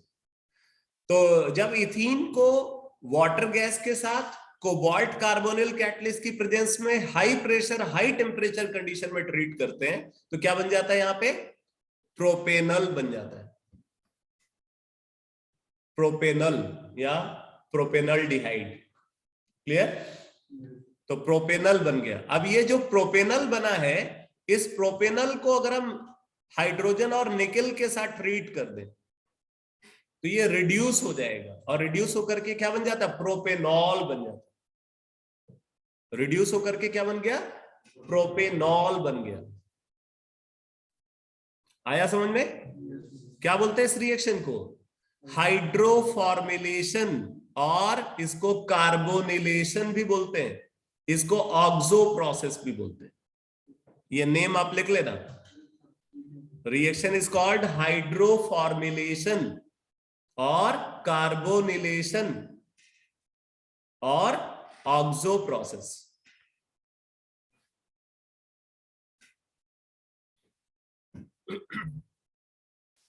ठीक है। अब जैसे कोई और एल्कीन है, जनरल सेंस में देखो, ये एल्कीन है RCH डबल बॉन्ड CH2। आप देख रहे हैं जो एल्डिहाइडिक ग्रुप आ रहा है वो कहां आ रहा है? टर्मिनल कार्बन पे आ रहा है, यहां आ रहा है एल्डिहाइड, इस कार्बन पे। जैसे प्रोपीन है अगर, तो यहाँ पे क्या बन जाएगा? ब्यूटेनल बन जाएगा। अगर प्रोपीन है तो ब्यूटेनल बन जाएगा, 4 कार्बन होंगे प्रिंसिपल चेन। ठीक है। अगर ब्यूटीन होगा तो पेंटेनल बन जाएगा।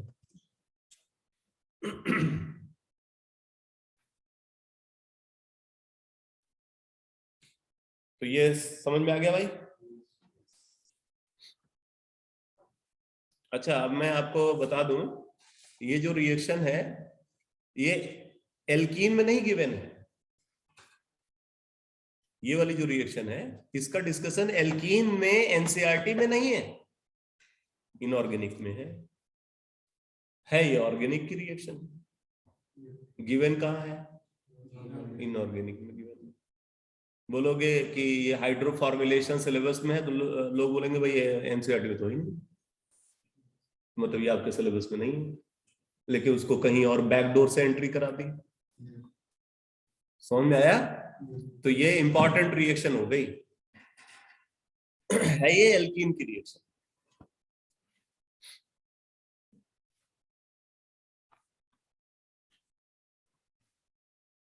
अब इसके बाद आप देखो हाइड्रोजन के यूजेस को कंसिडर कर रहे हैं, यूजेस ऑफ डाई हाइड्रोजन। अब इससे पहले जरा एनसीईआरटी में देखना, एक शॉर्ट एग्जांपल गिवन है एनसीईआरटी का। ठीक है। बोले comment on the reactions of di hydrogen with chlorine, sodium and copper 2 oxide. Copper 2 oxide मतलब क्यूप्रिक ऑक्साइड। इसमें कॉपर की ऑक्सीडेशन स्टेट +2 है।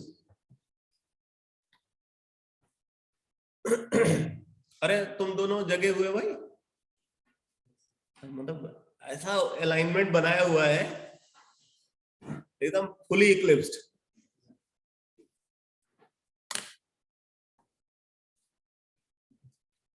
तो सॉल्यूशन में देखो, बोल रहा है कि di hydrogen reduces chlorine into chloride ion.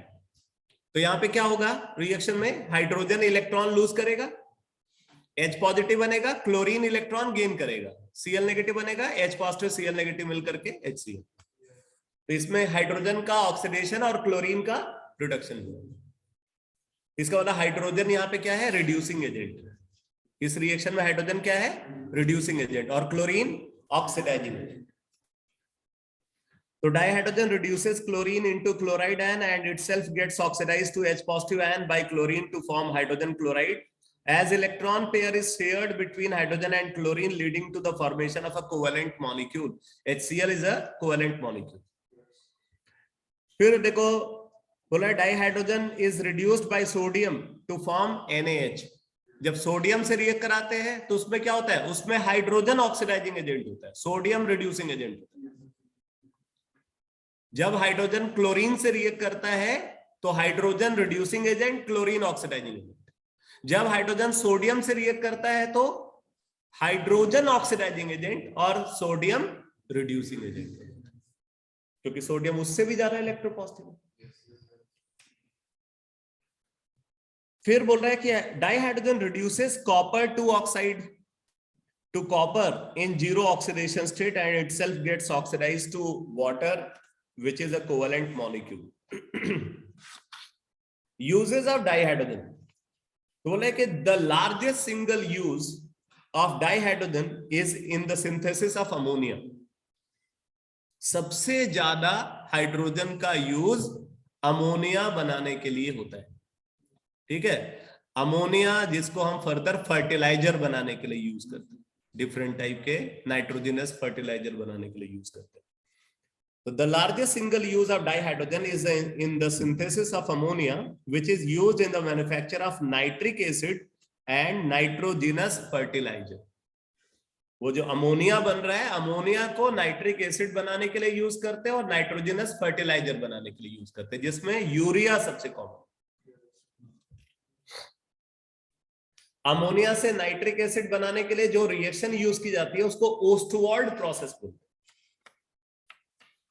Ammonia से नाइट्रिक एसिड बनाने के लिए जो रिएक्शन हम यूज करते हैं उस रिएक्शन को क्या बोलते हैं?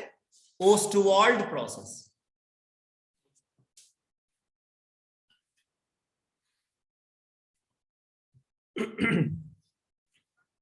फिर देखो बोला dihydrogen is used in the manufacture of vanaspati fat by the hydrogenation of polyunsaturated vegetable oils like soyabean, cotton seeds etcetera.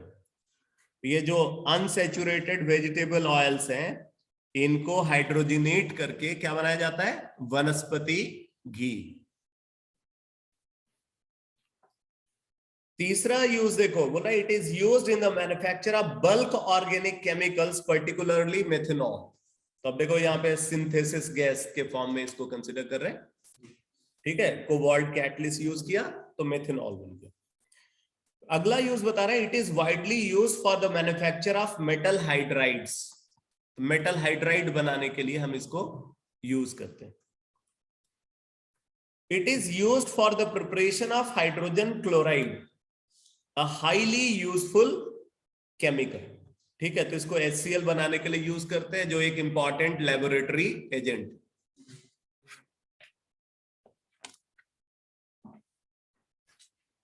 फिर देखो बोला है कि in metallurgical processes, metallurgical extraction में भी इसको यूज करते हैं। In metallurgical process it is used to reduce heavy metal oxides to metal. Obviously कौन से मेटल ऑक्साइड? जो आयरन के बराबर या उससे कम रिएक्टिव, उनके ऑक्साइड्स को रिड्यूस करने के लिए इसको यूज करेंगे। फिर बोल रहे हैं अगला यूज बता रहे हैं atomic hydrogen and oxy hydrogen torches.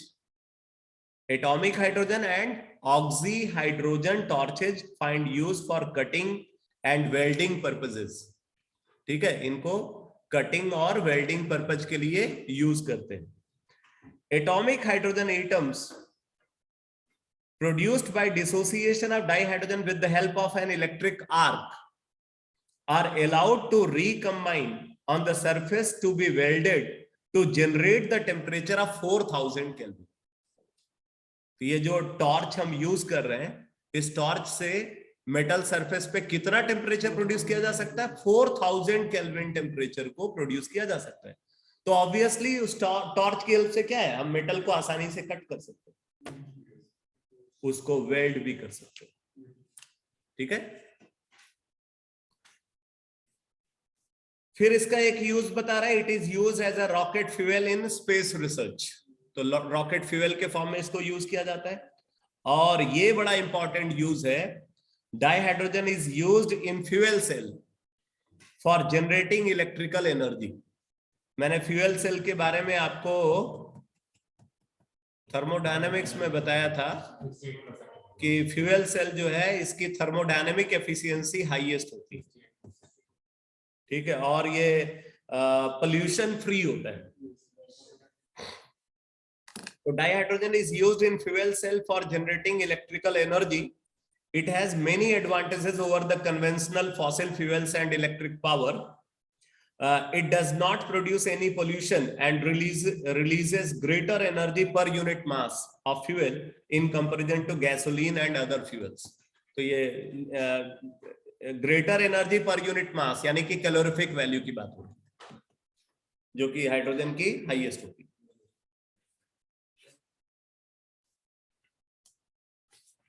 ठीक है भाई। तो मैं समझता हूं इसमें कोई नई इंफॉर्मेशन नहीं आई होगी। थोड़ा सा एक्सप्लेनेशन हो सकता है।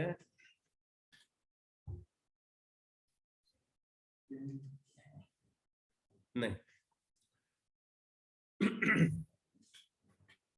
अब इसके बाद आप देखो हाइड्राइड्स, बहुत इंपॉर्टेंट डिस्कशन है, बहुत इंपॉर्टेंट डिस्कशन है ये। तो अगर हम हाइड्राइड्स को कंसीडर करें तो हाइड्राइड्स को 3 कैटेगरी में डिवाइड किया जाता है, ठीक है। 3 टाइप के हाइड्राइड्स होते हैं। एक बार आप जरा एनसीईआरटी में देखो, बोल रहा है dihydrogen under certain reaction condition combines with almost all elements except noble gases to form binary compounds called hydrides. Noble gases को छोड़ करके बाकी जितने भी एलिमेंट्स हैं, लगभग सारे एलिमेंट्स हैं, ये कंबाइन करके बाइनरी कंपाउंड का फॉर्मेशन करता है, जिसको हाइड्राइड बोलते हैं। यहाँ पे बोला if E is the symbol of an element then hydride can be expressed as EHX. EHX क्यों बोला? क्योंकि हाइड्रोजन की वैलेंसी तो 1 है। अब E की वैलेंसी अगर X है तो फॉर्मूला क्या हो जाएगा? EHX। और EMHN ये बेसिकली डाइमेरिक फॉर्म में जो है, मतलब ऐसा हाइड्राइड बन जाता है। जैसे बोरॉन का हाइड्राइड होता है, वैसे BH3 जो है वो इलेक्ट्रॉन डेफिशिएंट है, उसमें बोरॉन का ऑक्टेट कंप्लीट नहीं होता, तो वो ऑक्टेट कंप्लीट करने के लिए डाइमराइज होने की कोशिश करता है, लेकिन उससे भी वो ऑक्टेट कंप्लीट नहीं कर पाता। B2S6 के बारे में मैंने पहले भी बताया हुआ है आपको, कि उसमें क्या होता है, 3 सेंटर 2 इलेक्ट्रॉन बॉन्ड होता है, बनाना बॉन्ड। तो बोले the hydrides are classified into 3 categories. Number 1 ionic और सलाइन और सॉल्ट लाइक हाइड्राइड, पहला क्लासिफिकेशन। दूसरा कोवेलेंट और मॉलिक्यूलर हाइड्राइड्स, और तीसरा मेटालिक और नॉन स्टोइकियोमेट्रिक हाइड्राइड्स। ठीक है, तो कितने टाइप के हाइड्राइड्स हैं? 3 टाइप के। कौन कौन से? आयनिक और सलाइन और salt like hydride. Number 2 covalent और मॉलिक्यूलर हाइड्राइड। नंबर 3 मेटालिक और नॉन स्टोइकियोमेट्रिक हाइड्राइड। बेसिकली इसमें जो मेटालिक और नॉन स्टोइकियोमेट्रिक हाइड्राइड है, इसको ट्रांजिशन मेटल्स और इनर ट्रांजिशन मेटल फॉर्म करते हैं। कौन फॉर्म करता है? ट्रांजिशन और इनर ट्रांजिशन मेटल मेटालिक और नॉन स्टोइकियोमेट्रिक हाइड्राइड को फॉर्म करते हैं। कोवेलेंट हाइड्राइड को फॉर्म करते हैं non metals. Covalent hydride formation कौन करेगा? Non metals. और आयनिक हाइड्राइड कौन फॉर्म करेगा? एल्कैली और एल्कलाइन अर्थ मेटल। मतलब एस ब्लॉक मेटल्स जो है वो आयनिक और सेलाइन और सॉल्ट लाइक हाइड्राइड बनाते हैं। पी ब्लॉक नॉन मेटल्स क्या बनाते हैं? कोवेलेंट हाइड्राइड को। और डी ब्लॉक और एफ ब्लॉक जो एलिमेंट्स हैं वो मेटालिक हाइड्राइड और नॉन स्टोइकियोमेट्रिक हाइड्राइड का फॉर्मेशन करते हैं। तो अब यहां पे आप देखो आयनिक और सेलाइन हाइड्राइड्स को कंसिडर किया जा रहा है। तो बोला है कि these are stoichiometric compounds of dihydrogen formed with most of the s block elements. ये स्टोइकियोमेट्रिक कंपाउंड है, बाइनरी कंपाउंड के फॉर्म में एग्जिस्ट करता है, जिसमें एस ब्लॉक एलिमेंट इन्वॉल्व होता है। So these are stoichiometric compounds of dihydrogen formed with most of the S block elements, which are highly electropositive in character. However, significant covalent character is found in the lighter metal hydrides. अब वो होगा ही, क्योंकि Fajans rule के basis पे आप देखो तो जो लाइटर मेटल हाइड्राइड्स होंगे उनका पोलराइजिंग पावर ज्यादा होगा, तो पोलराइजिंग पावर ज्यादा होने की वजह से उसमें कोवेलेंट कैरेक्टर आएगा। However, significant covalent character is found in the lighter metal hydrides such as LiH, BeH2 and MgS2. In fact, BeH2 and MgS2 are polymeric in nature. ये जो बेरिलियम हाइड्राइड है ये पॉलीमेरिक है। यहाँ पे structure बताया गया है या नहीं?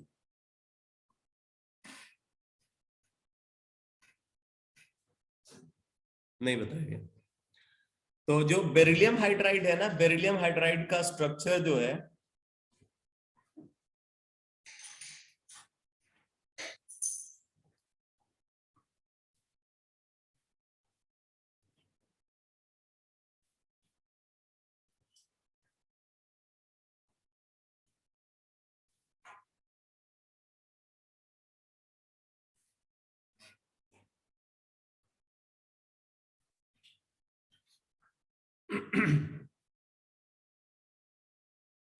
ये भी कंप्लीट बॉन्ड नहीं है।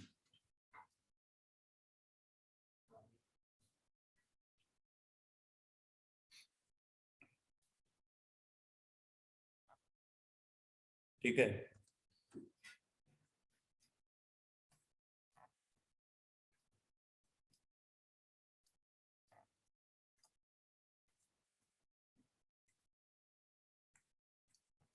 ऐसा पॉलीमेरिक स्ट्रक्चर जो है इसका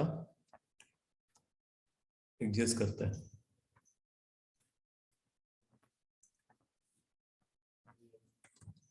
ये भी पार्शियल बॉन्ड ही हो।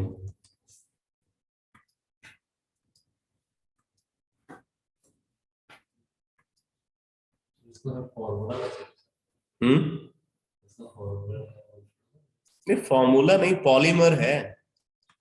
अब उसमें बहुत सारी BH2 यूनिट इन्वॉल्व है।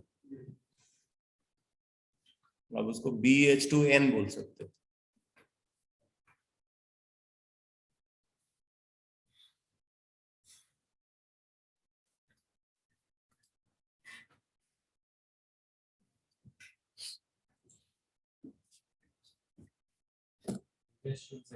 इसमें भी वही बीच में जो हाइड्रोजन है ना, वो 3 सेंटर 2 इलेक्ट्रॉन बॉन्ड को फॉर्म कर रहा है। तो मतलब ये इलेक्ट्रॉन डेफिशिएंट ही है। पॉलीमेरिक फॉर्म में भी इलेक्ट्रॉन डेफिशिएंट। MgH2 का भी ऐसा ही पॉलीमेरिक स्ट्रक्चर एग्जिस्ट करेगा।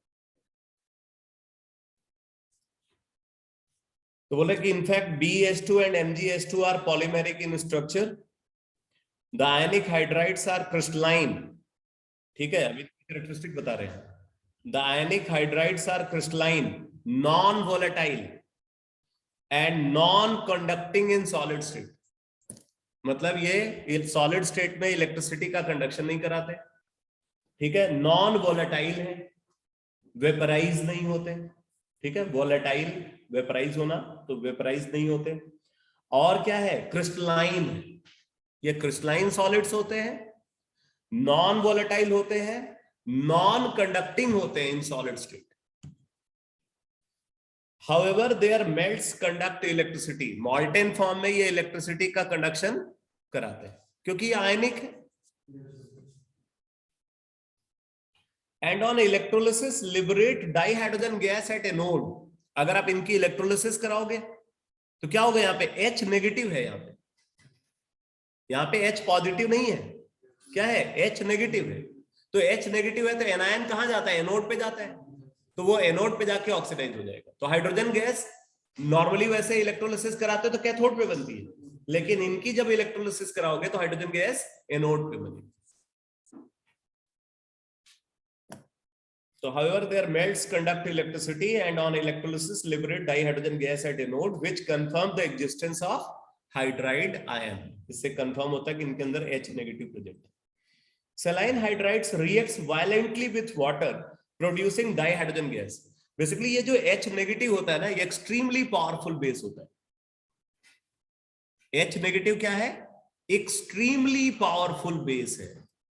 बेसिकली ये जो मेटल हाइड्राइड्स होते हैं इनको सुपर बेसेस की कैटेगरी में रखा जाता है।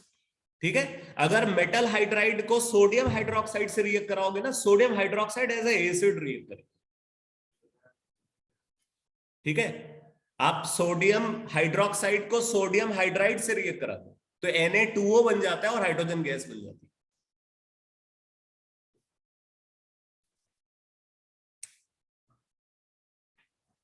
So saline hydrides react violently with water, producing dihydrogen gas। और यहाँ पे एक और इंफॉर्मेशन बता रहे हैं कि lithium hydride is rather unreactive eight moderate temperature. Lithium hydride is rather unreactive at moderate temperature with oxygen or chlorine. तो ये ऑक्सीजन या क्लोरीन से रिएक्ट नहीं करता मॉडरेट टेम्परेचर पे. It is therefore used in the synthesis of other useful hydrides. तो lithium hydride को use किया जा रहा है लिथियम एल्युमिनियम हाइड्राइड बनाने के लिए, जो कि बड़ा फेमस रिड्यूसिंग एजेंट. LiAlH4 जो है ये ऑर्गेनिक केमिस्ट्री में फ्रीक्वेंटली यूज होता है, बड़ा ही इंपॉर्टेंट रिड्यूसिंग एजेंट. और लिथियम एल्युमिनियम हाइड्राइड जो है ना, ये एक strong reducing agent. Strong reducing agent भी होता है और स्ट्रॉन्ग बेस भी होता है. ध्यान देना, स्ट्रॉन्ग रिड्यूसिंग एजेंट भी है और स्ट्रॉन्ग बेस भी है.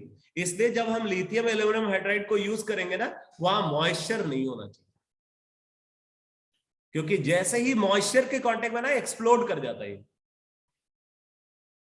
क्लियर? तो इसको यूज किया जाएगा कौन सी कंडीशन में? Anhydrous condition.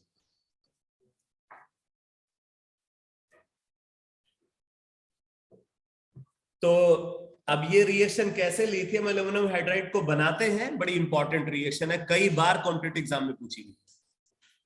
तो लिथियम हाइड्राइड को एल्युमिनियम क्लोराइड से रिएक्ट कराया. ये एल्युमिनियम क्लोराइड का डाइमर है.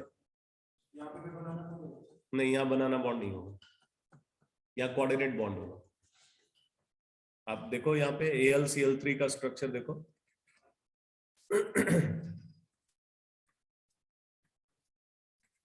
इसमें आप देखो एल्युमिनियम का ऑक्टेट कंप्लीट नहीं है. ठीक है, अब दूसरा AlCl3 कंसिडर कर रहे हैं. आप देखो दोनों क्लोरीन के पास लोन पेयर है. क्लोरीन का ऑक्टेट कंप्लीट है, एल्युमिनियम का ऑक्टेट इनकम्प्लीट है. क्या होगा? ये अपना लोन पेयर के थ्रू इसके साथ कोऑर्डिनेट बॉन्ड बना लेगा, ये अपने लोन पेयर के थ्रू इसके साथ कोऑर्डिनेट बॉन्ड बना लेगा. इस तरीके से Al2Cl6 बनता है. इसमें आप देख रहे हैं एल्युमिनियम का ऑक्टेट कंप्लीट हो गया. ये 3 centred 4 electron bond normal bond है.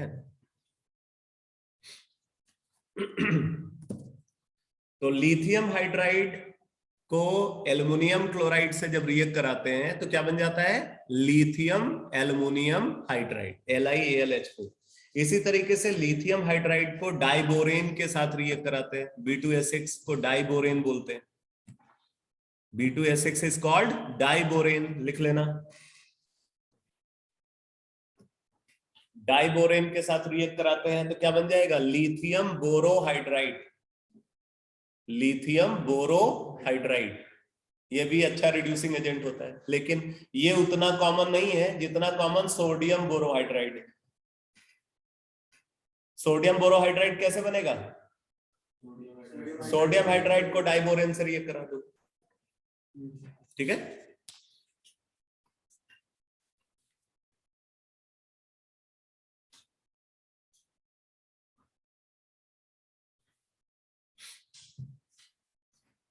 तो इसका एक बार एक्सप्लेनेशन आप देख लो. अभी आपको अपने आप से समझ में आएगा कि नहीं समझ में आएगा. पहले ये सारी इंफॉर्मेशन तो वही है जो एनसीईआरटी में गिवन है. ठीक है, यहाँ पे देखो जैसे NaH है, इसको H2O से रिएक्ट करा तो NaOH प्लस H2 बन गया. वही एनसीईआरटी वाली रिएक्शन है. अब देखो यहाँ बेसिक कैरेक्टर को कंपेयर कर रहे हैं, ऑर्डर ऑफ बेसिक कैरेक्टर. अब बेसिक कैरेक्टर में आप देख रहे हो H नेगेटिव, ये R नेगेटिव से ऊपर है बेसिक कैरेक्टर में. R नेगेटिव मतलब एल्काइल ग्रुप, कार्बन आयन, जैसे CH3 नेगेटिव, CH3 नेगेटिव, तो CH3 एक R है ना, C2H5 नेगेटिव. ठीक है, तो ऐसा कोई भी यहाँ पे कार्बन आयन हो सकता है. तो जो हाइड्राइड आयन है वो किसी भी कार्बन आयन से ज्यादा बेसिक होता है, और कार्बन आयन को ही सुपर बेस बोला जाता है. तो ये सुपर बेस जिसको बोल रहे हैं उससे भी ज्यादा बेसिक है. ठीक है, और कार्बन आयन जो है ये अमाइड आयन से ज्यादा बेसिक है. इस बात को अगर आपको समझना है ना तो इलेक्ट्रोनेगेटिविटी देखनी पड़ेगी. जिस एटम पे लोन पेयर प्रेजेंट है उस एटम की इलेक्ट्रोनेगेटिविटी जितनी कम होगी लोन पेयर उतना इजीली डोनेट होगा। भाई एक एटम लोन पेयर को एक्वायर कर रहा है, अगर उसकी इलेक्ट्रोनेगेटिविटी कम है तो लोन पेयर लूजली हेल्ड होगा ना, इलेक्ट्रोनेगेटिविटी ज्यादा है तो लोन पेयर टाइटली हेल्ड होगा। तो अगर लोन पेयर लूजली हेल्ड है तो आसानी से डोनेट हो जाएगा, आसानी से डोनेट होगा तो बेसिक कैरेक्टर ज्यादा होगा। लोन पेयर अगर डिफिकल्टी के साथ डोनेट हो रहा है तो बेसिक कैरेक्टर कम होगा। तो अब देखो हाइड्रोजन कार्बन से कम इलेक्ट्रोनेगेटिव होता है, तो इसलिए हाइड्रोजन पे प्रेजेंट लोन पेयर को ज्यादा आसानी से डोनेट किया जा सकता है, कार्बन पे प्रेजेंट लोन पेयर को उससे डिफिकल्टी के साथ, नाइट्रोजन पे प्रेजेंट लोन पेयर को और डिफिकल्टी के साथ डोनेट कर पाओगे क्योंकि इलेक्ट्रोनेगेटिविटी और बढ़ गई। ऑक्सीजन पे प्रेजेंट लोन पेयर और डिफिकल्ट होगा उसका डोनेशन, तो इस वजह से ये ऑर्डर आया, समझ में आया? तो hydride ion is more basic than that of carbon ion, carbon ion is more basic than that of amide ion, amide ion is more basic than that of alkoxide ion, Ro negative alkoxide ion, and alkoxide ion is more basic than that of hydroxyl ion। इसका मतलब अगर सब में सबके साथ same metal को associate कर दो, ठीक है, मान लो सब में सोडियम प्रेजेंट है तो NaH, RNa, NaNH2, RONa, NaOH। अब ये सब बेसेस आपने ले लिए तो कैटायन तो सब में कॉमन हो गया ना, तो कैटायन जब कॉमन है तो वो तो डिसाइडिंग होगा नहीं। अब बेसिक कैरेक्टर को कौन डिसाइड करेगा? एनायन डिसाइड करेगा। इसका मतलब आप ये बोल सकते हो sodium hydride is more basic than that of alkyl sodium. ये भी ऑर्डर आप यहां पे लिख सकते हो, इससे आपको ज्यादा अच्छे से याद रहेगा। NaH ज्यादा बेसिक होगा किसके कंपेयर में? RNa के कंपेयर में। RNa, R negative Na positive, RNa is more basic than that of NaNH2, sodamide बोलते हैं इसको। Sodamide is more basic than that of sodium alkoxide, and sodium alkoxide is more basic than that of sodium hydroxide।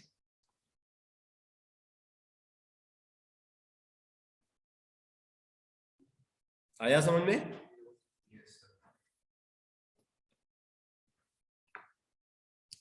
तो बस आज की class को यहीं पे कंप्लीट करते हैं, नेक्स्ट क्लास में इसके आगे कंटिन्यू करेंगे।